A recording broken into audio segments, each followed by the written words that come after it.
two works. Works not directly related to the contractor's work are really the upgrading of the potable pipelines, potable water pipelines from Sinico to Antrizal, some 13 kilometers. The WASCO has advised that all of the pipes have been purchased and works are expected to commence shortly with the engagement of 2 or more contractors. Now, there's no doubt that, the project has faced some administrative challenges. From the project commencement, supervision was done by a consultant, Al Abduladi Engineering Consultancy, AEC. Their contract ended on the 15th of August 2022 and was not renewed. From the 16th of August last year to present, just about 7 months, the supervision services are being provided by an interim team led by the Ministry of Public Works and project support from the DVRP and CRED. Some of the measures that we have employed, when I say we, the interim team have employed to sort of change things around, include the more robust project management and contract administration, the implementation of more rigorous quality assurance and quality control procedures, and really holding the contractor more responsible and more accountable to his responsibilities under the contract.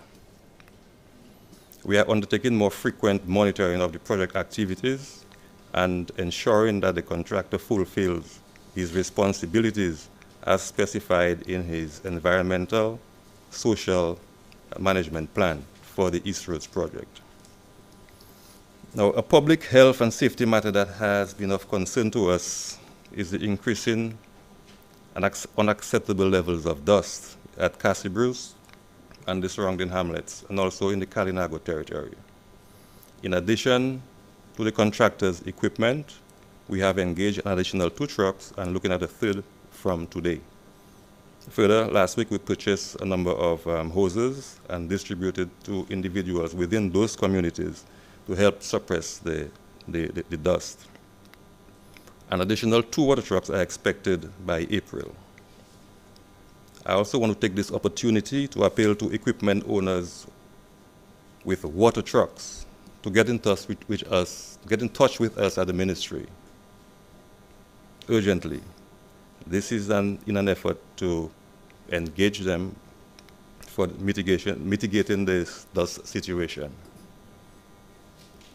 As I end, I wish to thank the residents of Castle Bruce and likewise the residents of the Kalinago territory for their continued patience during the implementation of this important roadworks project. We will continue to work very hard to ensure that your inconveniences are greatly minimized. Thank you very much. Thank you to Mr. Johnson for these facts and figures to help us better understand the magnitude of the project and, importantly, the kind of progress that is being made on the project. At this point, I open the floor to take your questions for the Honorable Prime Minister and his colleague minister, as well as to Mr. Johnson. Curtis? Yeah, thank you very much, Dion Jura. I have 2 questions for the Prime Minister. Yes, please go ahead, Curtis.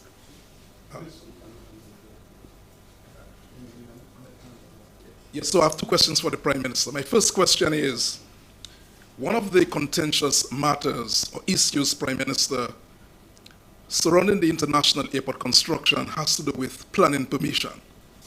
Has the government of Dominica received the green light from planning for construction of the international airport? That's the first question. The other question has to do with electoral reform. Prime Minister, you have said over and over that you do not want to see Dominicans abroad at a disadvantage in electoral reform process, in any process to do with electoral reform. What for you, Prime Minister, would be the best thing for electoral reform for Dominica at this point in time? In other words, what are some of the things you'd like to see in an electoral reform program at this point in time? If I have the opportunity, I'll come back again soon.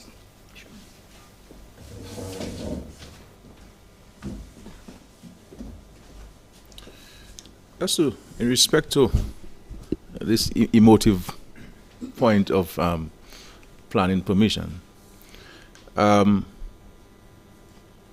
Planning department has two functions.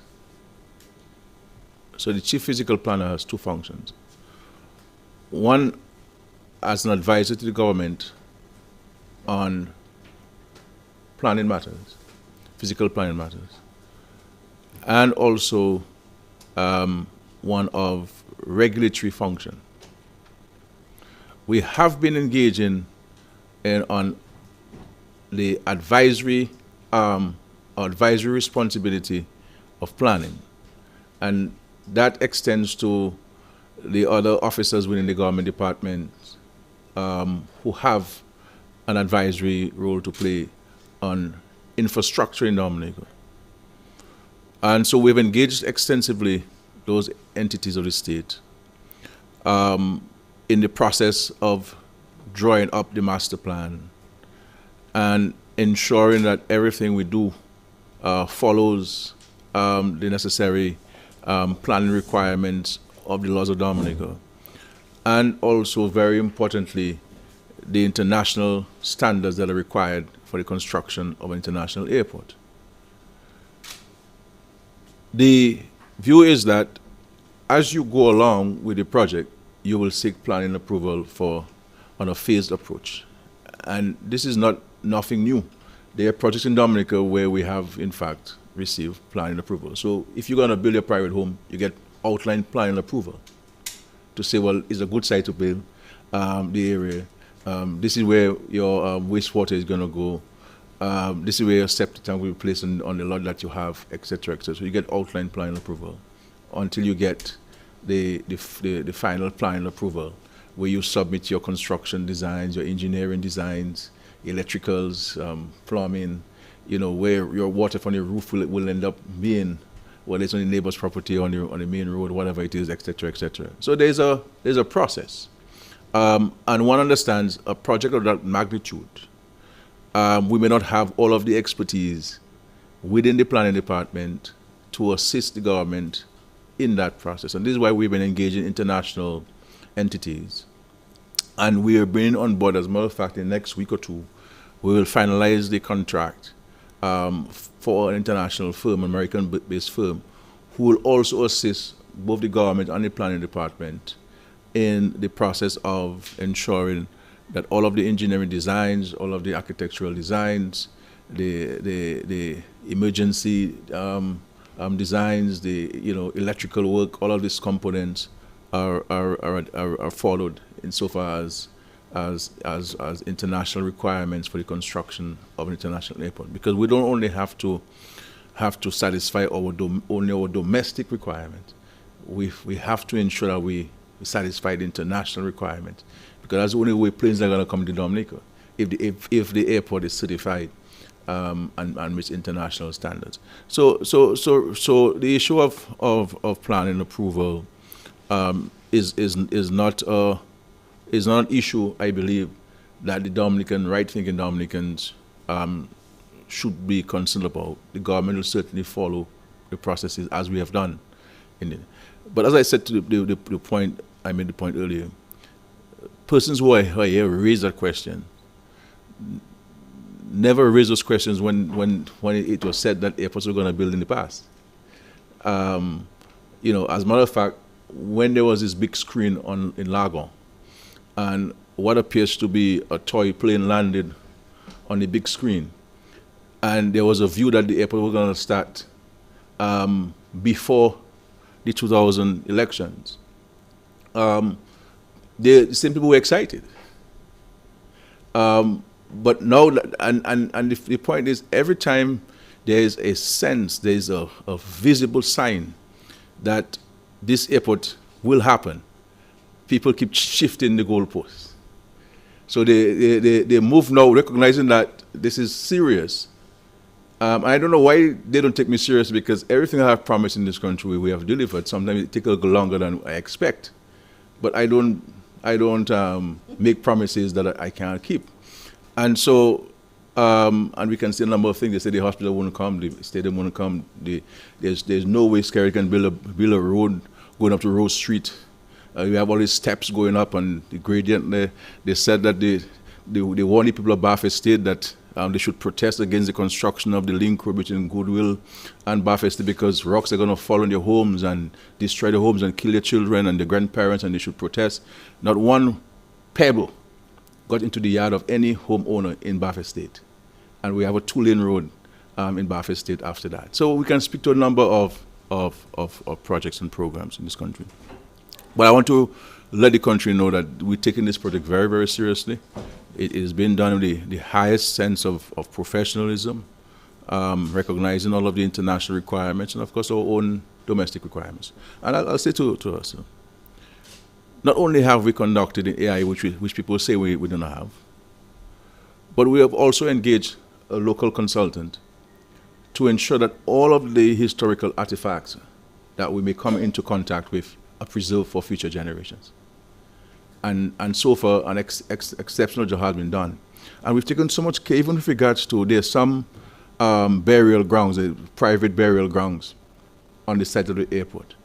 And we have been engaging the families to set up special dates that they at their convenience so that the remains of their loved ones can be treated with the greatest level of care and respect, and that the relocated site will be done with the reverence to these deceased persons and so on. But we're very careful with this thing, very careful with this thing. And even with the acquisition of properties, even with the crop compensation, we're very, very careful about this because we understand that of the sensitivity of people with properties and homes and so forth. And so we're very careful with this. So the issue of planning permission that has been raised by a few people in the country is really an emotive question. And it's not a question that they're serious about. It's not a question that they're very concerned about.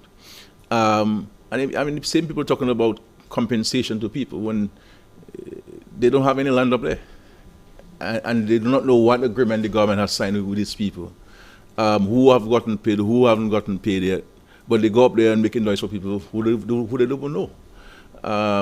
And as I understand it, out of so many people living in Wesley, in Palm Tree and Woodfield, only 3 people showed up to join those who went up on Wednesday to bring negative light to the airport. So a simple response to your question: all of the laws of the country will be followed, and we'll ensure that we meet all of the international standards required for an international airport, so that we will build an airport that can be utilized for generations to come. The issue of electoral reform, as I have said before, Sir Dennis Byron has indicated that he will submit his report, I believe, on and about the 25th of March this month.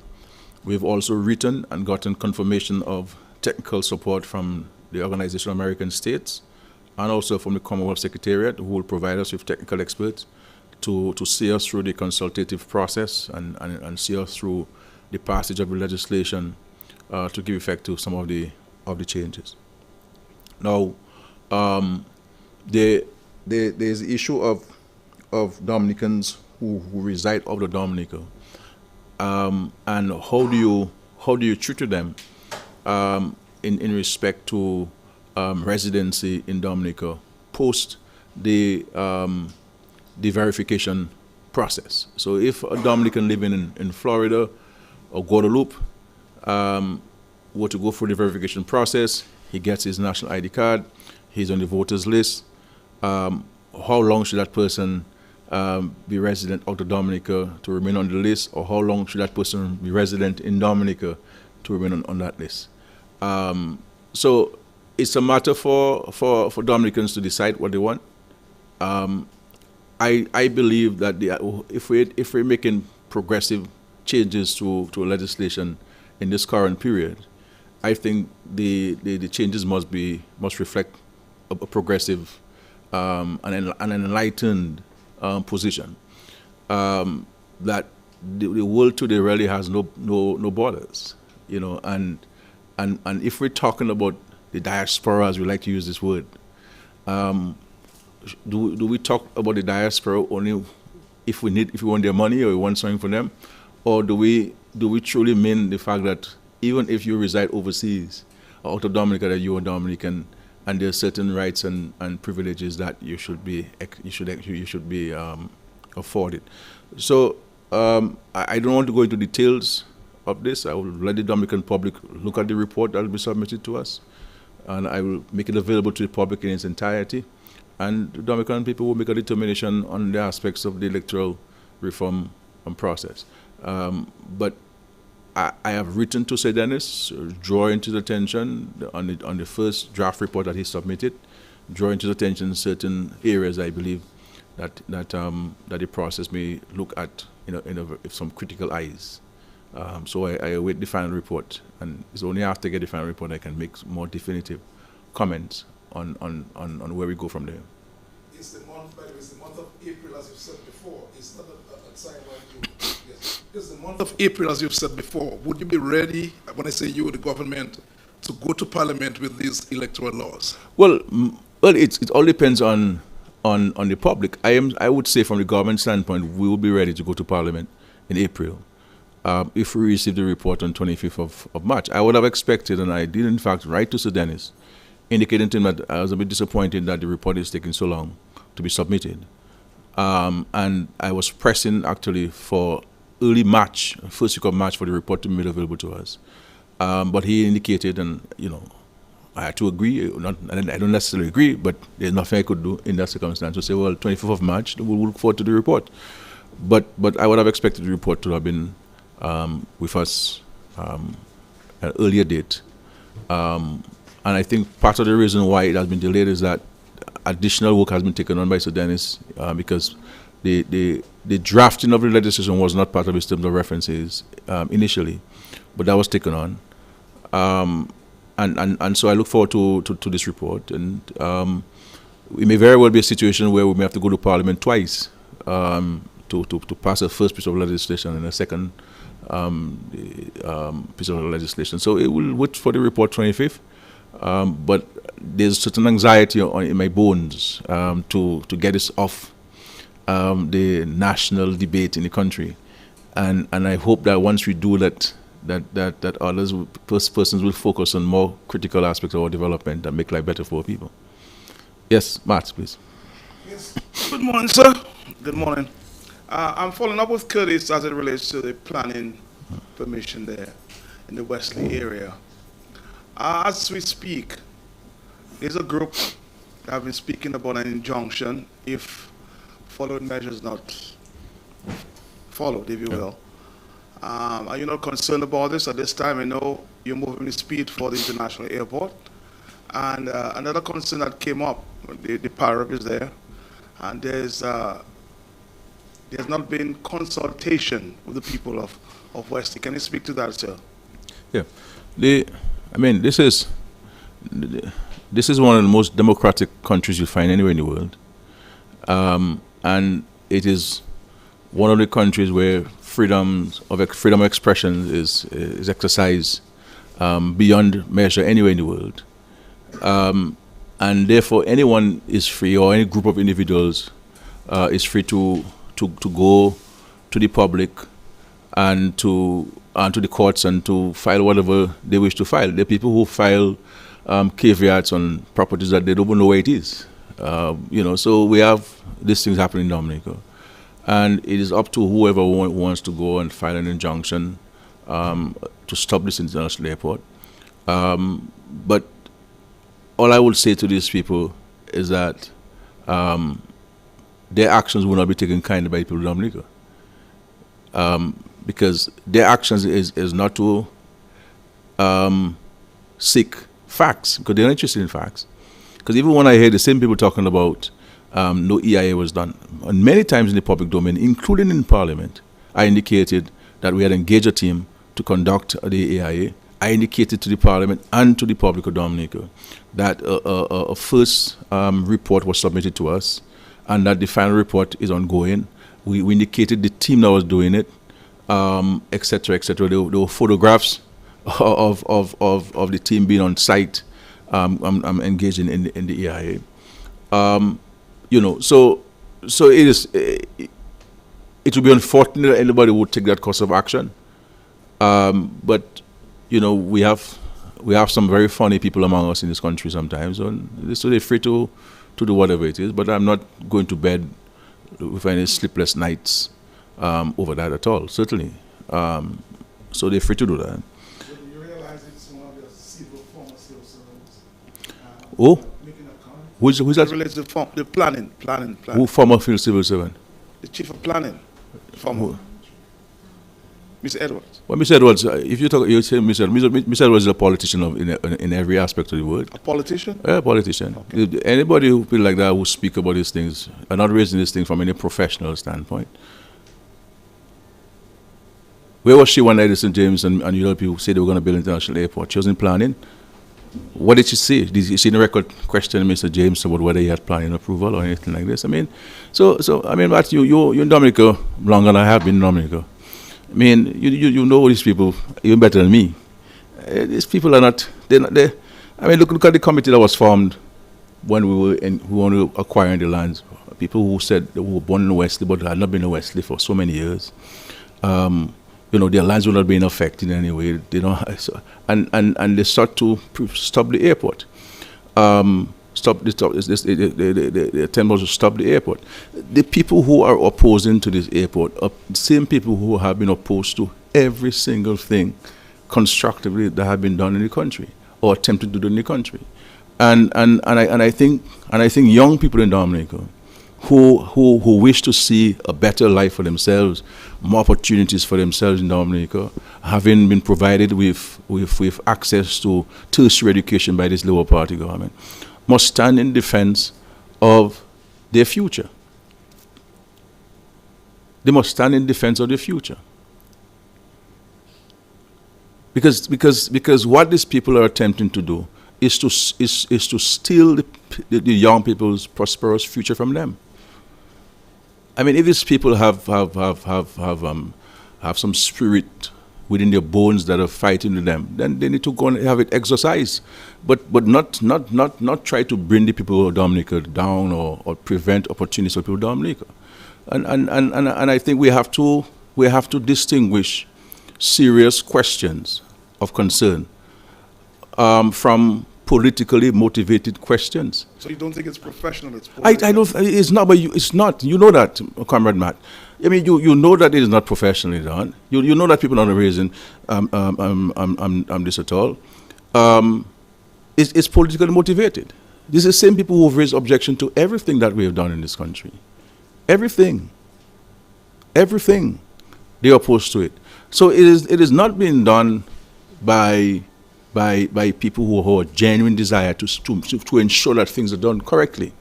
And we have no problem with people raising questions with us, to express a genuine concern of ensuring that things are done properly, and we stick to the law, we stick to planning approvals, we do the EIA, we do proper geotechnical studies, the engineering has been properly reviewed, etc., etc., etc. So we have no problem engaging. And for anybody to say that we have not engaged the public on the international airport, clearly it's been mischievous.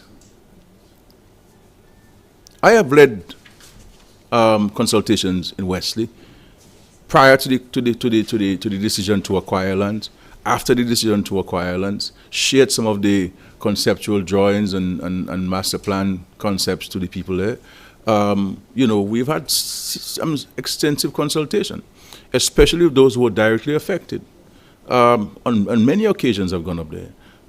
Small groups, larger groups, various stakeholders beyond the Wesley, Woodford and Palm Tree area.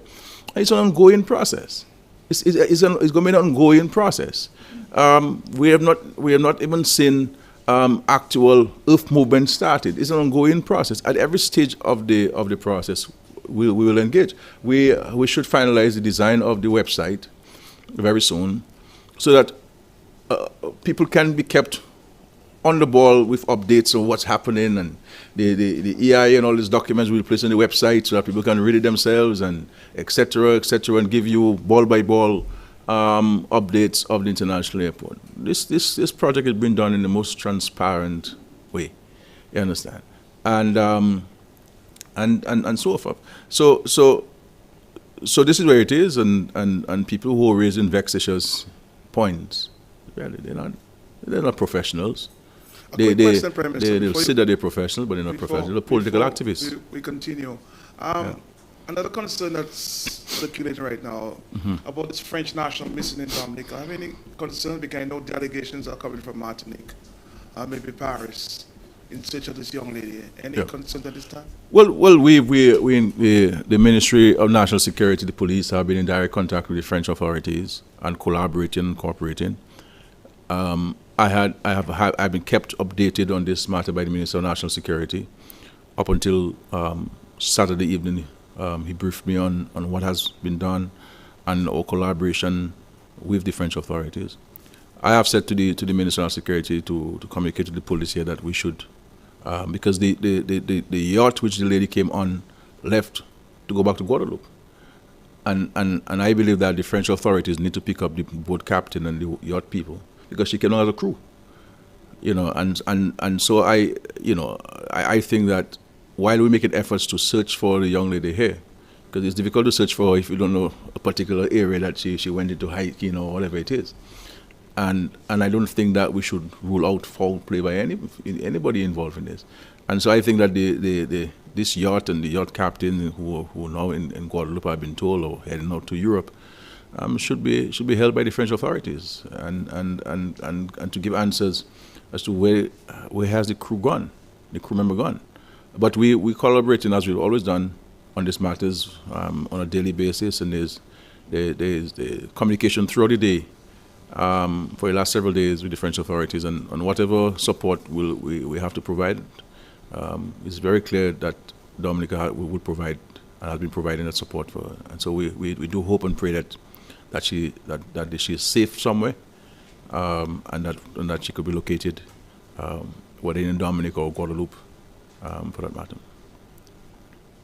Did I miss a second question of yours, Matt? You said? The consultation. Okay, consultation. Okay. The MP to make a comment. He's very silent. But you got the response from the government. Yeah. So just two questions quickly. The equipment, the transportation of the equipment, the heavy equipment for the international airport, what routes will be used to transport those equipment? And because I know at one point there were some concerns regarding the Antrim Road, a certain part of that road deteriorating. Number two, Kenisha, has the search for Kenisha been officially called off? Can you update us on that? And there's a wonderful plan in place for the city of Roseau. Can you update us on the Roseau Enhancement Project? Thank you. Yeah. The issue of the equipment, I've been advised that we'll use two routes. We'll use the Portsmouth route, depending on the size of the equipment, and also the interior road to get to the airport side. So two routes will be utilized in the transportation of the equipment on that side.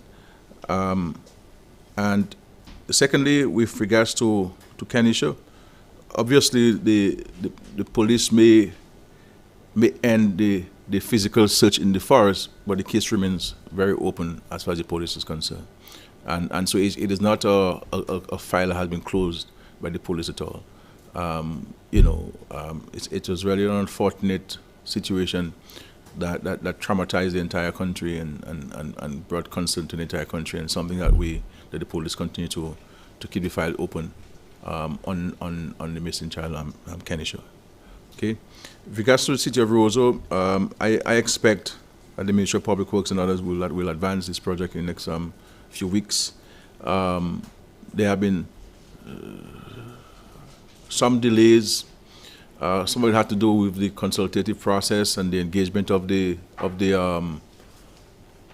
service providers, with Domlec and Flow and Digicel, and the abilities to run the cables underground, and some not having the capacity, etc. And so the final decision really for us, I believe, would be to proceed with the project, make provisions for the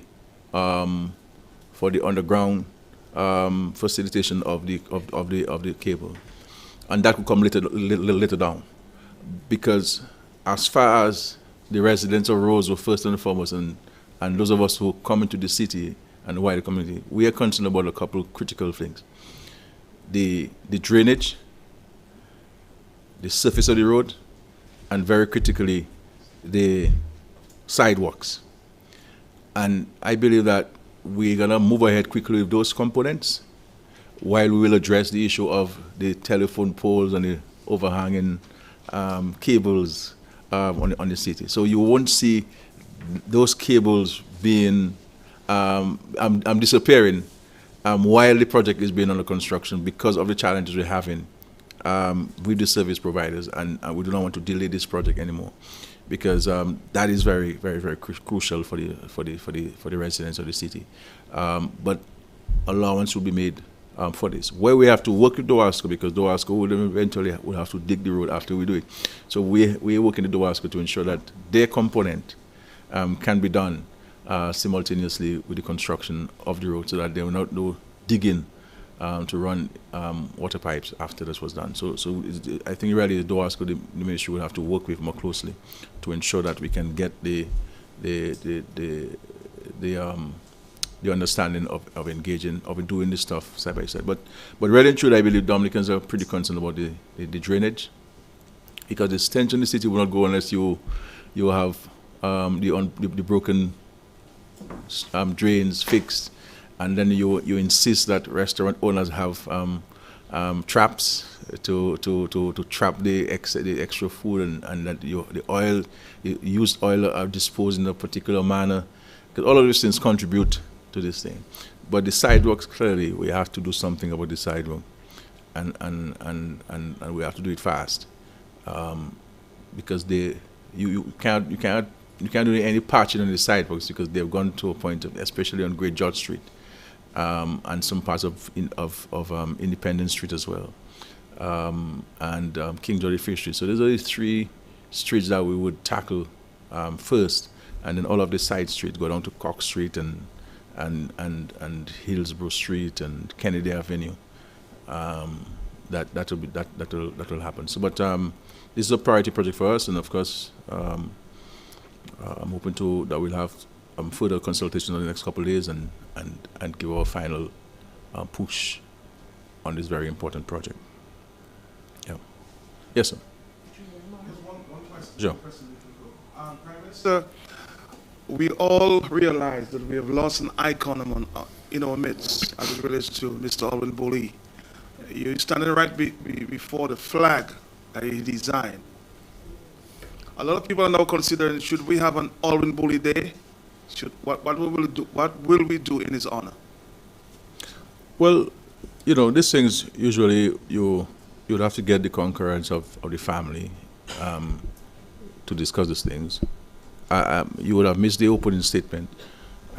Yeah, so we will be bestowed upon him on the official funeral, and there'll be 2 days of national mourning, the day immediately preceding his burial and the day of his burial. And I believe that, you see, I have been speaking about these things for some time in the country, and maybe since I was Minister of Education, but sometimes we wait for things to happen for us to make all kinds of suggestions in this country. The issue of history in our schools, Dominican history, is something that we have to look at seriously. And I'm talking about ancient Dominican history and contemporary modern Dominican history, so that we have a greater appreciation for those who would have made a difference in our lives in this country over the existence of our country. And this is one of the ways that we can instill a sense of pride, a sense of gratitude among our future generations of young people, and the wider public. And I think in that process, the contributions of local icons like Mr. Alwyn Bully would be highlighted, as part of our social studies. And I think that our social studies in the schools doesn't have enough of a local Dominican content. except in national assessment where you have a few questions here. But we have to have an appreciation for local social studies, local history, so that our people have a better appreciation for Dominica and things Dominican, and to set aside time for transferring our local traditions to our young people, customs, dances, language. I mean, the whole Creole language, we hardly speak it, in Dominica. You speak to somebody in Creole in Dominica and they respond in English, So we have to be conscious of it. And I mean, times have changed. The world has no boundaries. You have access to television, all sorts of productions and so forth. So I understand, but we have to ensure that there's an anchor. And the best way of an anchor is in the school systems, where it is entrenched, and then it can get to the homes, into the communities. So we really need to revisit those things and not make it a subject where you have to sit an exam. It has to be about your culture and your traditions. You understand? And I think too that we have to get to the state of maturity in Dominica, where we need to look at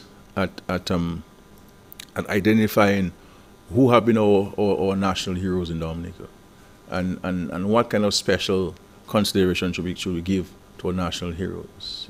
Bala and Congore and all those, Jolly John and Indian Warner who fought the British in Warner and Massacre and who died defending the indigenous peoples, and Jolly John who was responsible for bringing enlightenment to the rest of the nation, to the struggles of the Kalinago people, and certainly people like Alvin Booley would have been featured in his whole contribution to our culture and the design of the flag, which is the greatest symbol the country has, its flag.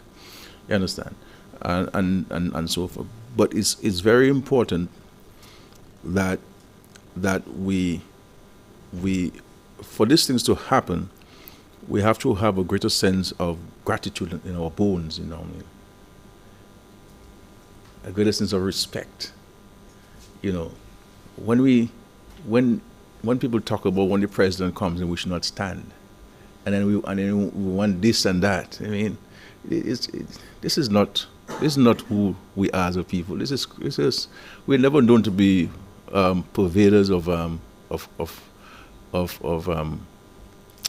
that kind of crass behavior and so on. And so, unless we teach people gratitude and respect and for authority and for institutions and for emblems, you understand? And we have so many things in school that we don't have a time for prayer and singing our national anthem and the national pledge, that we've replaced it with some kind of subject, and so forth. So these are things that we have to make attention, because otherwise we will find a situation where if we don't watch it, that people may not even be able to recite the national anthem or the national pledge, and these are the things that we have to be inculcating in the minds of preschoolers and primary schoolers and the secondary schools, and we need to. This is why I've been talking about the whole review of the national curriculum. We have to dramatically look at those things. You understand? But it's not government to do it, it's a societal engagement. We have to commit ourselves to it, not be reactionary when an event happens. Not be reactionary when an event happens, and so forth. So there's so many things that I'm hoping that the Ministry of Culture will take on, and the Ministry of Education and take on. Contrary to what people think, that this is not a one-man state. Sometimes it's better to be a one-man state, because you get things done much faster and so on. But you have to consult for so long, and everybody wants to be part of the process, as they call it, and to give you views and so on, and every time you think they've exhausted your views, you may never get, and they come back with 20 more views and so on, And sometimes we have to do things a little faster, greater alacrity in this country, you know, and because time waits for no man. And the Lord cautions us, the Bible cautions us about leaving things for tomorrow, because you worry not about tomorrow, you know, because tomorrow has its own challenges. Any other questions? Yes, Morris. Yes, PM. It's nice to see you. You look very well. Yeah, I feel well. I feel well. Thank you, yes, PM. It really wasn't a major question, but as you were discussing the erosion enhancement project, I wanted to ask, you know, or perhaps make an observation that while we are working on the sidewalks, improving the sidewalks, basically now people are parking on the sidewalks now. So I'm not sure what's going to happen there. Perhaps it's a question for another minister, but I just the project are taken into consideration that the sidewalks will be for pedestrians, and so there will be what do you call it, P.S. Lancelot? Barriers or whatever you call it, or metal railings. You can use the railings. Bollards. Yeah, so that will be placed to avoid you from driving on the sidewalk and parking on the sidewalk, and so that a pedestrian can walk freely with no fear of being hit by a vehicle or being bruised by a vehicle while using the sidewalk. So those things have been taken into consideration here. Yeah. So, I know the East Coast Road project. We are quickly approaching the hurricane season. I don't know how much the likely impact of the heavy rains on your projects, how much you're factoring that into the expeditiousness, if I may say, with which you do what you're doing.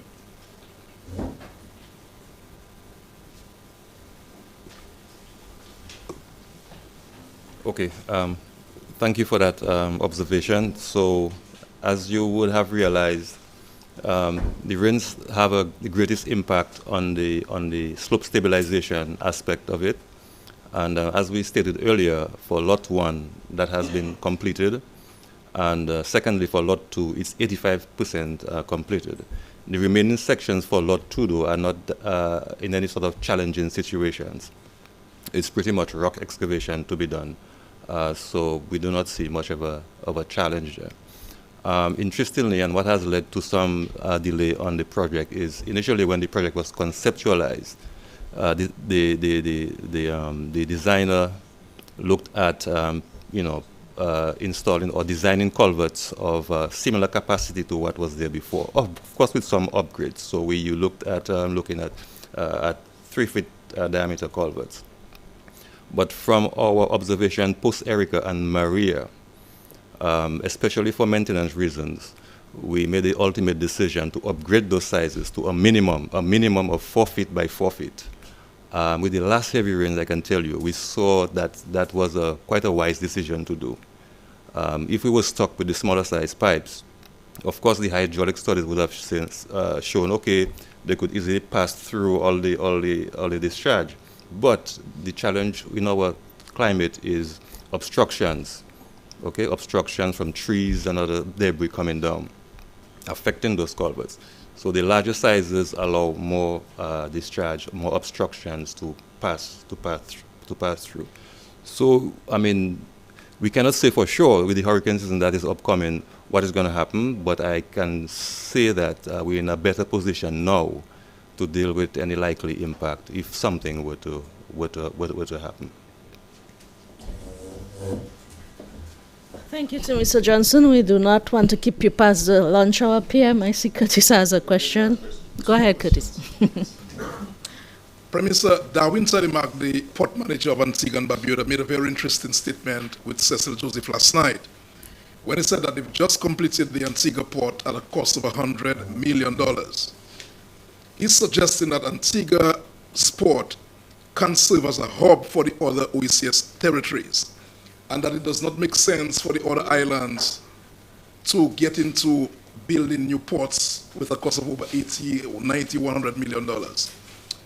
What is, I'm not sure whether you heard the statement from Darwin Salimak when he spoke to Cecil last night, but what is your overall feelings on that statement from him, that they could serve as a hub for the other islands and Dominica, St. Vincent, St. Kitts don't necessarily have to go into building major ports in the future? And my second question, has the Prime Minister started considering names for a new president for Dominica?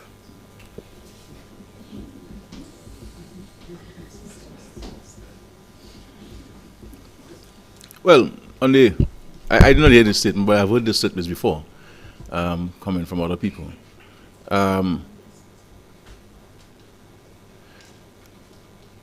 make it very clear that we'll proceed with the construction of our international airport.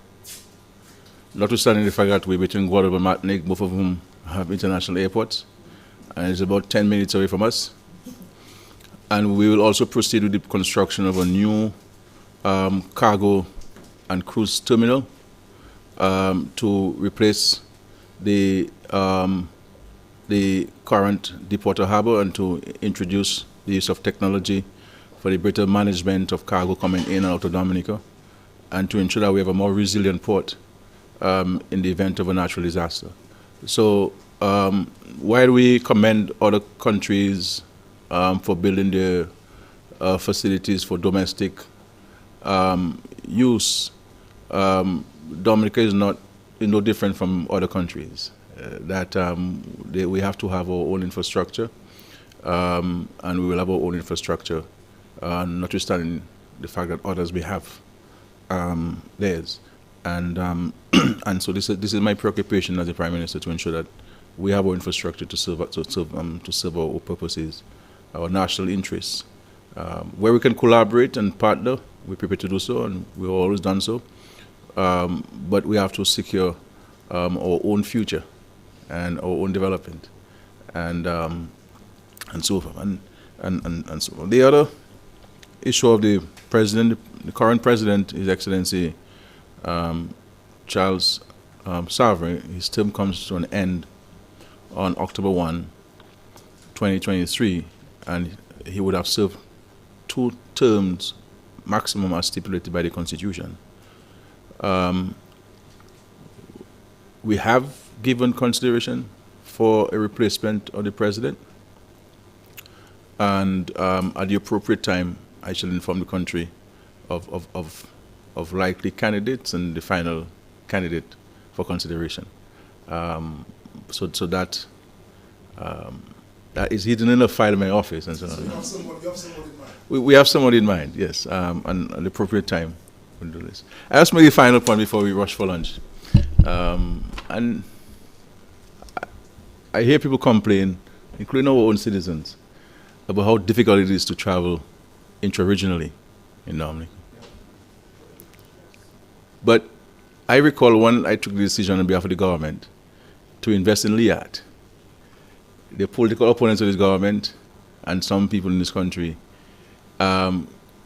criticized me for investing money into LIAT. They were saying that, how come Dominica is wasting money investing in LIAT, and LIAT is a failed company, it makes no profit, etc., etc., etc. And I cautioned Dominicans, I cautioned those persons who were saying that, by saying that if LIAT doesn't come into Dominica for one day, we'll have a problem. We'll have a problem. And I recognize, as the Prime Minister of the country, the important and unprecedented role that LIAT has played and was played at the time to intra-regional travel. And LIAT was, and recognize our investments, LIAT was most helpful to Dominica, especially after disaster. And I do not believe that there's any other entity that can reasonably be expected to replace the functions of LIAT in the region. And government's investments in air transportation in the region cannot be replaced by private sector investments only. The governments must invest in intra-regional travel. Because intra-regional travel for so many islands is really a public good. That while you want these entities to run professionally and greater accountability and greater transparency, there are certain things that you don't expect from them. You understand? Because they have to fly into areas that a commercial airline running as a private investment would not want to go into. You understand? And that's where LIAT was important. And so I would rather I was declared to be wrong by history than I am correct by history. Because this is affecting all of us so badly. You understand? And our economies in a dramatic way that since the departure of LIAT from the regional scene. Okay, and I'm saying that Dominica is prepared to, as we've met, and we're prepared to play our part financially. But you absolutely need a construct like LIAT that will be complemented by the private sector airlines to give you the kind of service that you really need in these islands. And this is why you look at most parts of the world, that the treasuries of these countries, no matter how developed your country is, that the treasuries of the country play a role financially in the running of these airlines because of the greater good to the economy, And so this is why, we speak in this country from an emotional standpoint sometimes, and largely from a partisan standpoint. So everything Skerrit does, there'll be people who will oppose it, even if it is that they're thirsty and I give them a glass of water, they'll have a problem with that. You understand? And we have to elevate our discourse in this country and the content of our discourse in this country. And look at what's happening. We'll chastise and criticize. Like, there are so many questions that were asked of me in Parliament about LIAT and wasting money and comments being made and wasting money and so forth. And people, I warned us in this country that we cannot do without LIAT for one day, far more for its eternal departure.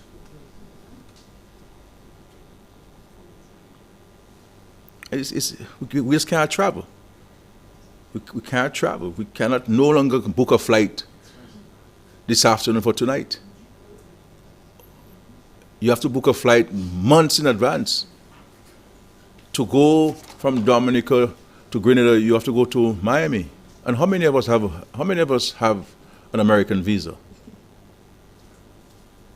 How many of us have an American visa? And so this is a regional emergency, intra-regional travel. And that we ourselves are being kept fully engaged in that process and ensuring that we can address this issue. But you're going to need a construct like LIAT. And that's why I want to thank the Prime Minister of Antigua and Barbuda for his heroic efforts in at least having a couple of the planes flying and providing the service, albeit not to the original level that we are accustomed to, and so forth. Thank you very much, the media. We're keeping our promise every 2 weeks, once I'm in the country. But feel free to reach out to us if there are any burning questions which you may have for me or for any of the ministers, so we can provide the facts as they are to the public through you. Thank you very much.